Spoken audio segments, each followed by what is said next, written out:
And KTLA's Sarah Welch is on the ground in Hidden Valley. She's live now with the latest on the situation there in Hidden Valley. Evacuation still in place tonight, Sarah. You're right, Mike. A mandatory evacuations. Firefighters have told the people who live here to get out. If they stay at their own risk. The homeowner, if you see behind me, he left earlier today.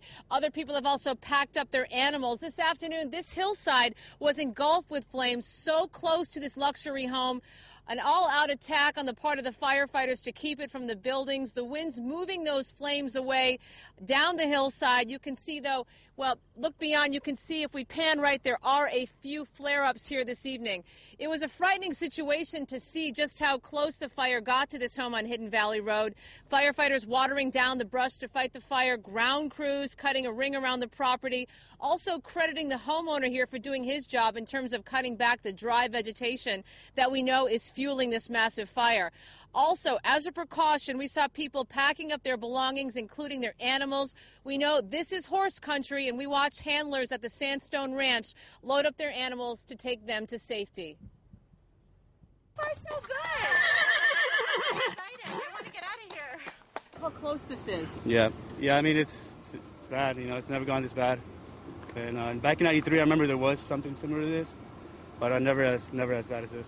Yeah, tell us. This is also some pictures from this afternoon in nearby Newberry Park. A crowd of people watching as one after another helicopters dropped loads of water on the fire. Many people telling us that they feel a real sense of sadness to see all the damage caused by this fire to the landscape, and also, of course, the devastation it's having on all the wildlife that live here. And also, too, tonight there were groups of deer running. He saw last night when they burnt this hill. Everybody hikes up there. They go down to the ocean from here. It's terrible, yeah. What's your name? Angel. And back here live, we're joined by Rich Cordova. He's been updating us all afternoon. We felt the winds pick up a little bit. What's happening right now? We're still getting that onshore flow from the ocean, bringing the weather into here, which is helping the firefighters out a little bit right now, making it cooler, and the humidity levels going up. It was really an incredible scene when we looked behind you on this hillside this afternoon, the way the fire was really licking the backyard of this home.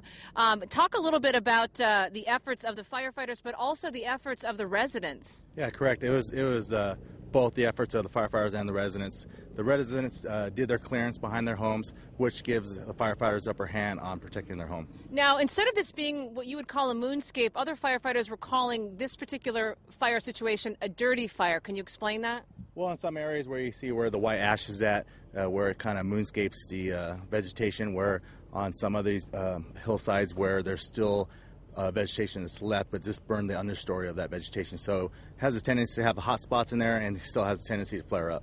Okay, and what are some of the latest? Quickly, you had some breaking news in terms of PCH. PCH was going to be reopened, but now we heard that it's going to remain closed due to rock slides there. Okay. Rich, thanks for updating us here. And again, some good news in all of this.